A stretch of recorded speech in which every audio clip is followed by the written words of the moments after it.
เนาะเพิ่นบ่อยู่ซ้ำเพิ่นไปไสแหละเจ้าของดินไปสวนอืมและอันเพิ่นเคยเว้าเคยหยังให้ซุมเจ้าฟังอยู่บ่มันเท่าใดอันดินเนี่ยนะน้องเพิ่นบ่ฮู้จักคักปานใดเนาะอยากถามทั้งเจ้านำนั่นแหละยิ่งเขาจะว่า35บ่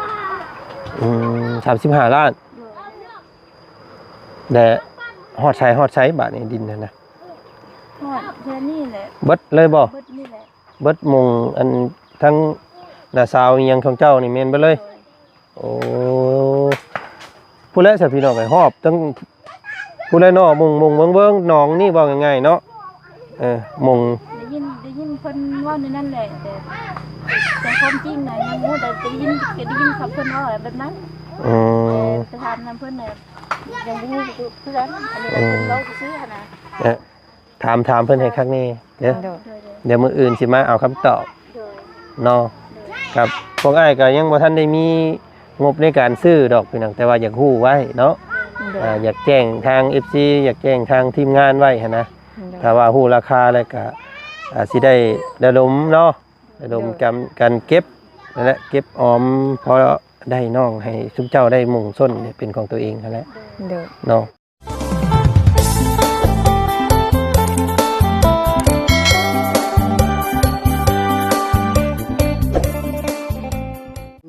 พากันเฮ็ดอีหยังอยู่นี่เอาลูกอยู่เพื่อนคือเก่าโอ้นอนอีกแล้วหมอหำน้อยเพิ่นน้องนางน้อยเพิ่นเนาะเปิดพัดลมใส่เพิ่นอยู่เสียงหลังอวดอยู่ข้างในผู้เนาะฝนตกกี่นี่บ่เปียกบ่โทษบ่นี่เน่นหนาดีเด้พี่น้องเอ้ยฮะน้อยค่อยฮักเพิ่นนี่เนาะเฮือนน้อยค่อยฮักค่อยหวังพี่น้องเอ้ยเนาะสำหรับหลังบ้านของน้องเพ็ญเนาะเอามานัดมาให้เอาไว้กินเด้อเอาไว้กินได้บ่มักนัดเจ้ากินได้บ่ฮะยันลูกเจ็บท้องโอ้กินน้องนัดบ่ได้เอาไว้ให้ลูกให้หลานกินเด้อเสเด้อเนาะเอาก่อนอื่นพี่น้องให้สบายดีเนาะสบายดีเด้อเนาะพ่อแม่พี่น้องมัดสุขสุขคนมื้อนี้กับทางบ่จันเนาะเข้ามาหาทางน้องเพ็ญพี่น้องเนาะมีห้างน้อยค่อยหักค่อยหวังค่อยความการเป็นอยู่ที่ดีขึ้นว่าซั่นพี่น้องเนาะมื้อนี้มาตอนบรรยากาศเที่ยงแดดร้อนเนาะเมื่อกี้นี่ฝนตกเนาะตกแห้งเติบบ่เอาฟังเสียงเนี่ยพี่น้องเนาะได้แต่นอนแต่นั่งอยู่นี่พี่น้องออกมาพี่กับมันแดดเนาะเฮ็ดที่ไหนกลางเว้นกลางเวียงมันสิบ่ฮ้อนสบายนี่แต่เปิดพัดลมเอาพี่น้องเนาะระวังเด้อเนาะปักพื้นปักไฟยันน้ำยันในหยอดใส่ถึกพี่น้องเนาะเอากะหลายคนเพิ่นบอกว่าหาสังกะสีเด้อว่าซั่นพี่น้องเนาะมาตอกให้น้องเพิ่นแน่พ่ย่านอันผ่าบัดมันขาดว่าซั่นพี่น้องเนาะเพิ่นก็เลยว่าอยากให้ซื้อสังกะสีมาทับใส่เลยนี่นะพี่น้องเนาะมาเปะใส่แล้วก็ตอก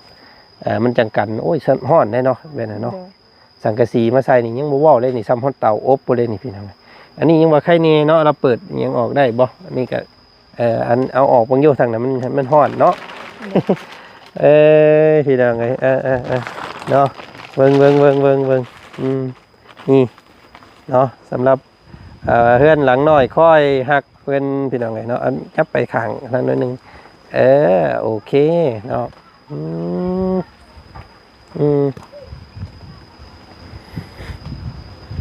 พอจันกลับบ้านหลายเติบเลยพี่น้องมือเติบบ่ได้แวะเข้ามาเนาะอุ้ยอันนี้เป็ดไผนี่เป็ดนาซาวซื้อโอ้นาซาวเพิ่นซื้อมาเลี้ยงบ่โดยโอ้พี่น้องดีเนาะเลี้ยงเป็ดเลี้ยงไก่เนาะเป็นนี่ไรสันเนาะอันมื้อใดสิอันที่30บ่โดยที่30นี่มีนัดกันกับเฒ่าแก่ในโฮมเพิ่นเนาะโดยมา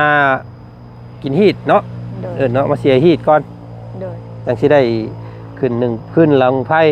เป่าน้ำใส่เฮือนน้ำได้เนาะโดยเตรียมแล้วบ่ เตรียมซื้อหมูซื้ออิหยังซื้อไก่ซื้อหยังเรียบร้อยบ่ โดย หาเฮ็ดเด้อเนาะพี่น้องเนาะเพราะว่าพวกเฮาจะบ่คอยเข้ามากำกับตัวนี้เพราะว่าทางบ่จันทั้งฮีดทั้งแถวบ่จันเพิ่นบ่ได้ถือแบบซี่เนาะพี่น้องเนาะบ่สนับสนุนในการฆ่าสัตว์ตัดชีวิตก็ได้กันแต่ว่าเพื่อการสะดวกสบายเนาะทางผู้ใหญ่ใจดีเพิ่นก็ฝากเงินฝากเงินมาให้พี่น้องเนาะส่วนเพิ่นสิไปซื้ออีหยังเฮ็ดคองก็แล้วแต่ซุมเจ้าเนาะ โดย เอาพี่น้องเลยครับเขามาทักมาถามเรื่องเล่าการเป็นอยู่นี่แหละมื้อนี้ก็ได้เนาะทางบ่จันก็ตั้งอกตั้งใจมาเอาคำตอบเนาะเพราะว่ามื้อก่อนนั้นพี่น้องเลยได้ให้น้องเพิ่นไปทักไปถามเจ้าของดินเนาะว่าเพิ่นสิแบ่งให้สำไรพี่น้องเลยแล้วก็ราคาเนาะสิสู่ไหววอเนาะพี่น้องเนาะแต่ว่าตอนนี้ก็ยังบ่ทันมีผู้ร่วมสมทบเข้ามาจักกีบเลยพี่น้องทางบ่จันก็ยังบ่ทันมีผู้ได้เนาะซอยเดือน้องเพิ่นเข้ามาเนาะแต่ว่าถามเบิ่งพี่น้องเนาะถามเบิ่งราคาถามเบิ่งการ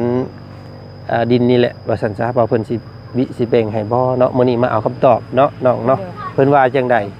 แล้วว่าสิแบ่งขายให้ เพิ่นสิแบ่งอยู่ โดย อ๋อและเพิ่นว่าราคาอยู่บ่ เราบอกว่าค่านั้นนะ35 ล้าน หึ เราบอก35 ล้าน ค่าใดเพิ่นว่า ค่าเราเว้าหั่นแหละ เพิ่นบอกแล้วบ่ โดย โอ้นี่ออกไปทางนี้เป็นดิสาธุ35 ล้านพี่น้องไงเนาะ โดย แพงเนาะ โดย แพงนะพี่น้อง35 ล้านกีบพี่น้องไงแต่เราเพิ่นเว้าแล้วบ่เราเว้าอยู่เนาะ แล้ว แล้วอันเบิด คอยมื้อเช้านี่ โมเมนต์เบิดนี่บ่ แม่ ค่าต้นมะขามนี้ออกไปทางพุ่นเนาะ โดย แล้วก็ซื้อมาตะกม่วงพี่เนาะ โดย ไปพี่ว่าไงนะสุดเด้ง35 ล้านพี่น้องไป35 ล้านเนาะเบิ่งก่อน15 ล้านนี่ก็ประมาณ15 ล้านก็สิอยู่แล้วประมาณ20,000น้อยๆเนาะ22,000 23,000 15 ล้านนี่พี่น้องเนาะ23,000 24,000นี่แหละเอาแล้วก็30 ล้านนี่ก็45,000เนาะ45,000โอ้ยเกือบ50,000 กว่าบาทเด้อซั่นนี่พี่น้องเนาะ โดย แพงเด้อซั่นพี่น้องเอ้ยเนาะแพงอยู่ แพงแหละเราเมื่อนั้นตอนนั้นแหละเขาผู้ใดมาปักเซ่บอนตั้งเฮือนเนี่ย60 ล้านเราค่ะในบ้านค่ะ เพิ่นอันนี้บ่เฮือนหลังนี่บ่ โดยเฮือนลังก่อนั่นแหละ อ๋อ 60 ล้านเขา แล้วแบ่งให้แล้วบ่ โดย โอ้เพิ่นใหญ่มาแต่ปากเซ โดย พี่น้องอันนี้35 ล้าน โดย ตกพี่น้องใส่เบิ่งก่อนซะพี่น้องเนาะมาอันพายางเบิ่งก่อนพี่น้องเพิ่นว่าในใดเนาะเพิ่นซี่บอกได้แล้วบ่มงบอลเพิ่นนี่เนาะ พี่บอกแล้วนี่ค่ะกกลำไยกับฮอดพี่ฮอดทางพุ่น กากกลำไยนี่ออกกกขามพ่นออกทางพ่น โดย เอาง่ายๆก็ให้มันซื่อนี่แหละเนาะ โดย ตึบนั่นก็สุดเฮือนหลังนั่นเลยเนาะ โดย กะเบิ่งด้วยตานี่ก็สิประมาณความกว้างนี่ก็สิประมาณ15 เมตรพี่น้องความยาวนี่ก็สิประมาณ25 เมตรเนาะความกว้าง15ยาว20ประมาณ25ยาวเบิ่งด้วยตาเปล่านี่ได้พี่น้องคานี่มานี่กกขามนี่โอกาสเกือบมันเกือบ15 คูณ 20เนาะประมาณว่า15 คูณ 20 35 ล้านพี่น้องอันนี้เพิ่นเว้าบอกมาแบบนี้เนาะ โดย ยั เรา ง บ บ่ อ ทัน กมื้อเช้านี่แหละ ยังบ่ทันได้ต่อได้หยังเพิ่นบ่ โดย ต้องล้มกับเพิ่นอีกก่อนพี่น้องเนาะว่าเพิ่นอยากขายแท้บ่เพิ่นสิขายอีหลีบ่เนาะมันเป็นดินแนวใดอันนี้น่ะเป็นดินของเพิ่นแท้ๆเลยบ่หั่นน่ะพี่น้องเนาะเพิ่น ดินลาวแท้ๆนั่นแหละ อืม 35ล้านพี่น้องเนาะอันเพิ่นอยู่เฮือนบ่น้องตอนนี้ ยืนเนี่ย คำว่าอันนะครับไปเอิ้นเพิ่นมาเบิ่ง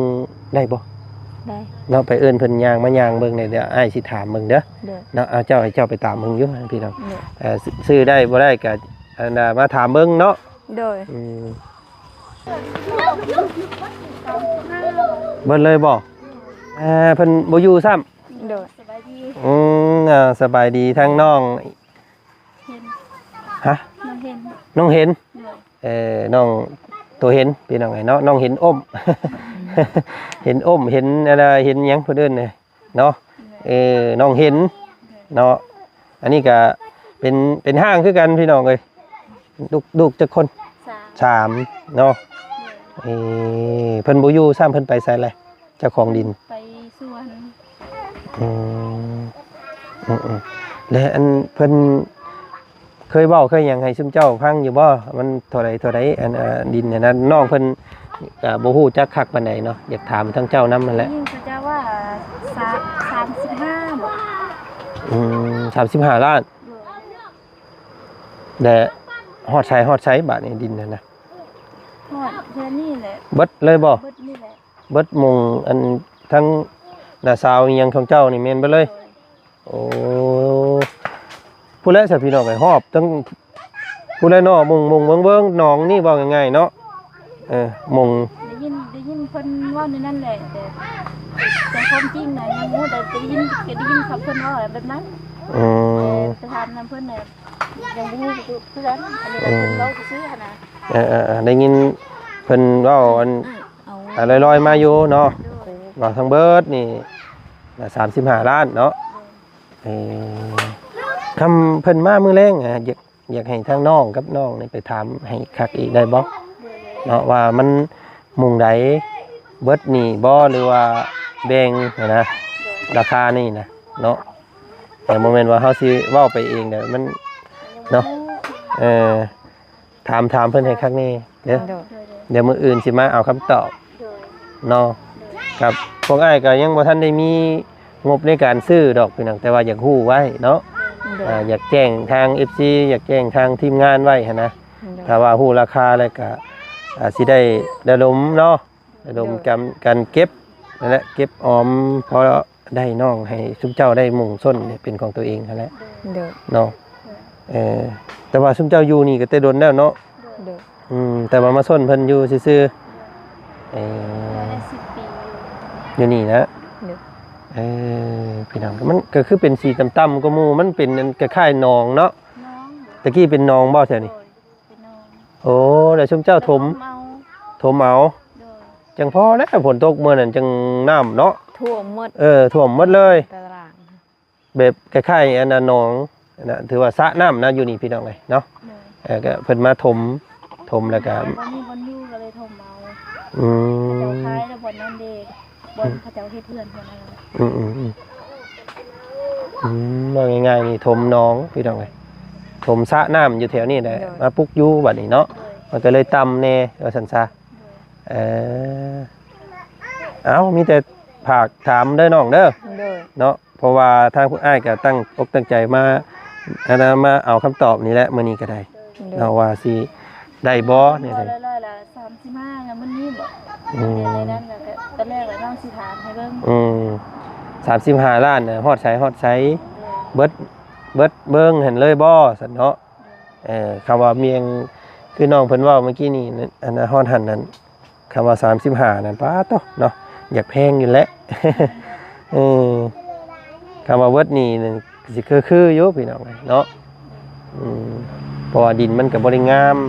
มันเป็นดินแบบต่ำเนาะดินคล้ายๆแบบว่ามุงกี่สีกหมู่เนาะหมู่อาบน้ำอาบในก็ไหลมานี่เนาะแบบว่าดินแบบว่าต่ำพี่น้องไอ้พี่น้องมินตาเนาะไปดีว่ะเดี๋ยวน้อยพี่น้องเนาะเนาะพากันส้นกันเศร้าผ้าพลก็กำลังสิตกได้บาดนี่พี่น้องเนาะเข้าฤดูฝนเต็มโตเด้มีแต่ระวังผ้าระวังฝนนี่แหละเนาะพากันส้นอยู่ก็ได้เอาเดี๋ยวให้ได้คำตอบเด้อคำว่าเพิ่น ขายเท่าใดก็ให้ฮู้นะเนาะถามเพิ่นให้ละเอียดบัดมื้อนั่นเด้อสิถามเพิ่นอีกว่าเพิ่นอยู่นะพี่น้องเนาะให้ซุมเจ้าถามเบิ่งก่อนเนาะ35 เพิ่นว่าอะไรยันนะยันนั่นน่ะนะยันแบบยันบ่เชื่อขนาดน่ะให้ซุมอ้ายนะมาไปถามเราเบิ่งนะ ให้อ้ายละให้ซุมอ้ายละ ไปถามเรา ถามเอง ถามเอง แต่ว่าเพิ่นบ่อยู่ซ้ำเนาะ เพิ่นบ่อยู่ ว่าสิให้เพิ่นเอิ้นเพิ่นมามื้อนี้แล้วพี่น้องมาถามเบิ่งนะสิได้ฮู้จ้าแจ้งนํกันเลยนะพี่น้องเนาะแต่ว่าก่อนอื่นก็คำว่าบ่อยู่ในกรณีเพิ่นบ่อยู่แบบนี้ก็มีแต่ซุมเจ้าแหละเนาะคำมาแล้วไปถามเพิ่น โดย ว่าเจ้าแม่นดีบ่ว่าจะขาย35ล้านฮอดใช้นะเนาะสำนั้นก็เพิ่นก็บอกได้แล้วเนาะเดี๋ยวพวกอ้ายสิมาเบิ่งมาถามเพิ่นอีกนะมาต่อมาลองกันอีกนะเพราะคำว่าได้เบิดนี่ก็ดีทั้ง2ครอบครัวเลยแล้วนี่พี่น้องเนาะเพิ่นจังสิบ่ได้อันนั้นอยู่นํกันเลยเป็นกรรมสิทธิ์อันเดียวกันเลยเนาะคนแบ่งคนละครึ่งเลยว่าซั่นซะ โดย น้องมินตาเพิ่นครึ่งนึงสุมเจ้ากับแม่ครึ่งนึงเนาะ โดย แบบอยู่นํกันเลยคำว่าราคาซ้ำที่เว้ามาหั่นนะเนาะย่านแต่บ่ได้และราคานี่ ก็ยังบ่ทันได้มีเงินค้ำแล้วคือเว้าหั่นแหละเนาะเพิ่นก็ โดย ยังบ่ทันได้มีงบมีหยังดอกเพิ่นฝากถามซื่อๆซั่นเด้อ โดย ก็ว่ามันบ่แพงจนเกินไปเพิ่นก็สิระดมกันซื้อให้ซั่นเนาะ โดย ก็ว่ามันแพงก็สิหาหม่องใหม่เนาะ โดย หาหม่องที่ว่ามันราคาย่อมเยาแน่เนาะนั่นแหละว่าซั่นซะทั้งอื่นก็บ่มีซุมเจ้าก็เนาะ โดย ดินดอนตัวเองนี่ มี เราอยู่น้ำมู อืม ดินเฮ็ดสวนมันต้นกับดินหมู อืม หมูให้เฮ็ดแล้วก็เฮ็ดแต่ดอนเดียวนะเฮ็ด ลำบากให้เสริมพี่น้องเลยเนาะว่าง่ายๆก็คล้ายๆกับเขาน้องป๊อปน้องหยังเพิ่นนี่นะเนาะเขาน้องป๊อปนี่ก็คือการมาซ่อนอยู่น้ำมีตู้อยู่ใกล้โบสถ์นั่นแหละว่าซั่นนั่นก็ได้ โดย เนาะเพิ่นก็ให้อยู่ตลอดไปอยู่แต่ว่าบ่มีสิทธิ์ครอบครอง โดย มันดีขึ้นดีเกิดหาเพิ่นกำลังค้างคามาเนาะเพิ่นจะค้าจะขายก็ได้ปุ๊บเนาะ ปกนั่นแหละ คือจำง่ายนี่แหละ อย่างในกรณีเดียวกันเนาะ โดย อยากรู้เพิ่นสิขายไม่ได้เนาะมีน้ำเพิ่น เพิ่นเป็นพ่อบ้านบ่ เป็นน้อยเท่านั้นน้อย บ่แม่นบ่พ่อเขาน้องกันน้องมอมน้องหยังบ่แม่นบ่ บ่แม่น คือว่าเพิ่นก็ดีอยู่ให้อยู่ตลอด10 ปี เนาะให้อยู่จนฮอดคุมื้อนี้ได้เนาะ โดย ถ้าผู้ลางคนเนี่ยโอ้บ่ได้เด้นี่พี่น้องเอ้ย บ่ได้ เห็นที่เห็นเงินเห็นดินไปซี่เพิ่นก็อยากขายได้เนาะ โดย ปบไปทางอื่นน่ะชุมเจ้าบ้าน คือว่าเพิ่นดีเพิ่นอันนโยบายให้อยู่นะ สพี่น้องก็ยังคอยหวังคือเก่าอยู่เด้อเนาะคลิปนี้ก็ยังบ่ทันมีคำตอบคือเก่าพอดีทางเจ้าของดินเพิ่นบ่อยู่เนาะ โดย มีแต่มื้ออื่นสิเข้ามาหาใหม่อีกเด้อ โดย อย่างที่ให้สมัยเราไปทำเราเบิ่งทำเพิ่นทำเองขนาดราคาเท่าไหร่เท่าไหร่น้องทำจะมันสิยาก มันก็ไม่ใช่มันบ่ยากดอกเนาะถามเบิ่งเจ้าจะขายเท่าใดแม่นดีบ่เนาะซั่นก็สิได้อยู่ ส่วนใดมันสิอันนั้นน่ะ แต่ว่าแล้วพวกอ้ายสิมาถามน้ำหลังอีกเนาะ เดี๋ยวเนาะอันนั้นเรามาดำเนินแบบสิน้องสิถามเพิ่น ก็ว่าเราประสบกับเพิ่นอยู่เฮือนแบบนี้ก็สิให้นัดเพิ่นมาเองนะเนาะ รถมันตันทางเพิ่นบ่จักพี่น้องไงเนาะเอาจังซั่นเดี๋ยวสิเข้ามาใหม่อีกซั่นเด้อ โดย สบายดีเอาลูกอยู่เฮือนซะเนาะ เดี๋ยวสิมาเอาคำตอบใหม่เนาะวันมื้อเพิ่นอยู่เฮือนอยู่ซ่านเดี๋ยวจังเอิ้นมาถามกันใหม่อีกเนาะ โดย ไปสวัสดีน้องเลยเนาะยังบ่ทันมีคำตอบได้พี่น้องเลยเนาะสำหรับ ไม่ถามเราต้องหา อืม ถามเองน้องทำแต่ก็คือว่าได้ยินเสียงแล้วเลยเป็นว่า35 เดี๋ยวจักสิฮอดไสบาดนี้เนาะเอาบัด เมื่อวานฮอดใจขนาดได้ยินว่า35 โดยโอเคสันเนาะกะเดี๋ยวมือเพิ่นอยู่เพื่อนอยู่ซ่านเดี๋ยวจังนัดเพิ่นมาล้มกันตื่มเนาะเพิ่นไปเวียกแล้วว่าสันพี่น้องเอ้ยทางเจ้าของเพิ่นก็ได้โอ้ยเนาะโอเคพี่น้องเอ้ยกะยังอยู่ในความมืดมิดอยู่พี่น้องเอ้ยสำหรับครอบครัวนี้เนาะเคสนี้ว่าซั่นซะพี่น้องเอ้ยก็ยังบ่ทันได้มีความสว่างไสวขึ้นมามีแต่หยิบยืนเบื้องต้นเนาะสำหรับการ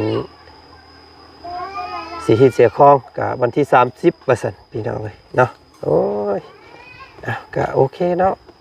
จังไดก็เดี๋ยวจังว่ากันใหม่พบเจอกันอีกคลิปหน้าแล้วกันเนาะคลิปนี้ให้กำลังใจน้องเพิ่นเนาะมีห้างลูกน้อยคอยความหวังอยู่ว่าซั่นพี่น้องเอ้ยไปสำหรับมื้อนี้ไปแล้วเนาะสบายดีเด้อ